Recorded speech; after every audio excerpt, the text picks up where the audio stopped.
Hello everybody, welcome to my channel. Galing ako sa Central Bus Station. Ngayon ko lang nalaman yung rules tungkol sa RabCab. Dalawa kasi ang ginagamit kong RabCab, pareho yung may picture niya. Ang sabi ng RabCab station, hindi pwedeng dalawa ang ginagamit. Kung gusto ko daw, dapat yung walang picture. Ayun, sabi niya, gugupitin daw nila yung RabCab na yun. Parang gusto kong umiyak, sabi ko, wag po. Kasi souvenir ko yun eh. Wag niyong putulin. Ipinapangako ko, hindi ko yun gagamitin. Souvenir ko kasi mahaba pang buhok ko dun. Yun, tapos minarkahan niya yung card, binalik sa akin, naawa sa akin. Sabi ko, pasensya na kayo. 3 taon na ako dito. Ang alam ko lang ay yung bawal yung walang load ang RabCab. Magmumulta ka. Pero yung dalawang RabCab na ginagamit mo, hindi pwede, lalo na kung pareho na picture. Tapos, bawal din na makita yung RabCab na ginamit ng iba. Kaya hindi pwede ipahiram ang RabCab, lalo na may mga picture na pinahiram mo. Tapos nagkataon na naman na hindi sa'yo yun. May multa yun. Yun.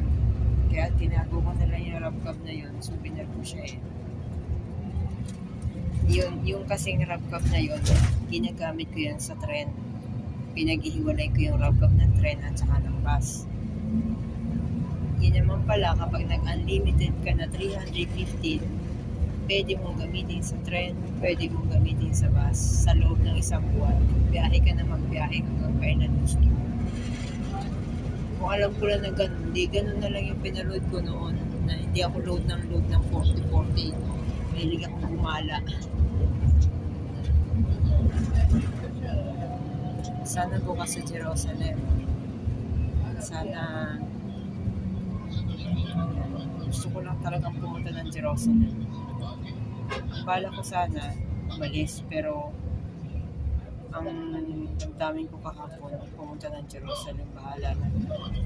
Kasi ang sinakot ko lang ngayon ay good for kumbaga kung sumasahod kami ng 3 piso, ang sinahod ko lang ay piso.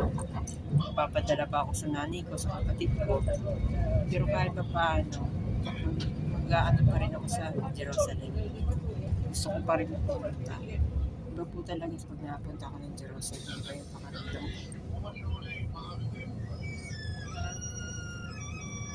Sana wala na magpalipad ng racket.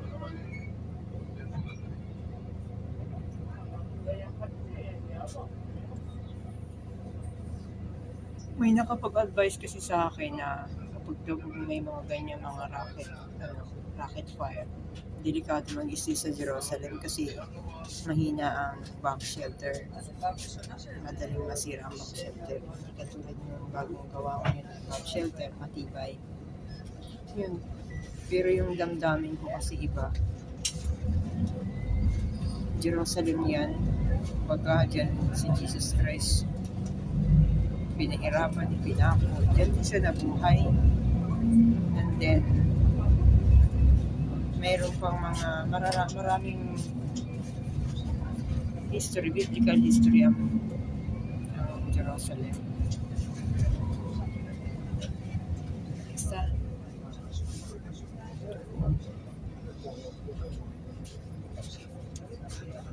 masaya ako nakapagbiyahe ko ngayon.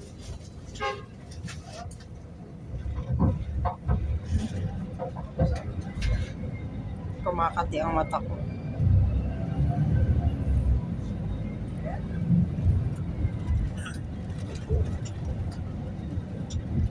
Laging kumakati ang ulo ko.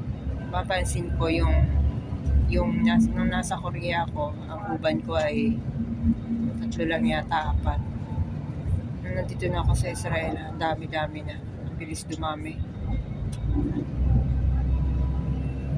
Marami na ba akong napulpit? Marami na rin akong hindi nagawang maganda eh. Kasi daw, pag nagputi ang buhok natin, marami kang nasunod na you follow the virtue of God.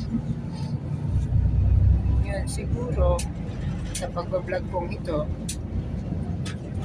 yung mga nanonood, may natutunan sa ginagawa ko. Kaya dinadagdagan ni Lord ng uban yung ulo ko. Hindi kasi yun, ang uban ko ay hindi simbolo ng katandaan. Hindi kung tatawaging matanda ka na kung meron ka ng apo, yun ang nasa Bible. Pero yung pagkakaroon ng puting buhok is you will follow the virtue of God. Hindi ko maintindihan kung ano ba yung natawag doon na virtue na sinunod ko. Basta dumadami siya. Lalo na after work, anong kati ng ulo ko talaga. Basta tutulog ako ng kati, sobrang kati. Hindi ko ito ipatatanggal, hayaan ko lang ito. Kasi dito nakita ko yung mga matatanda. Ang ganda ng mga buhok nila, puti-puti. Ang buhok nila ay parang wool. Natawag na wool, yung parang sinulid na puti. Dito ako nakakita. Sa aming lugar, may nakita na rin ako matatandang puti ang buhok. Pero bihira sa kanila ang mayroong talagang puting-puti. Yung nanay ko meron puti yun, pero may itim pa rin yung buhok niya. Yung tatay ko namatay yun, pero mayroon pa rin itim yung buhok niya. May puti, pero may itim. Yun.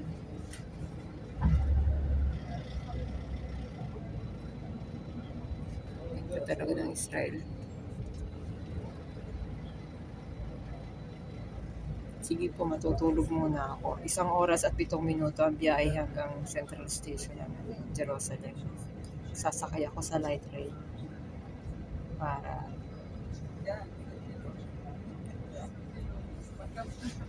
lalabas pa lang kami ng Asdod.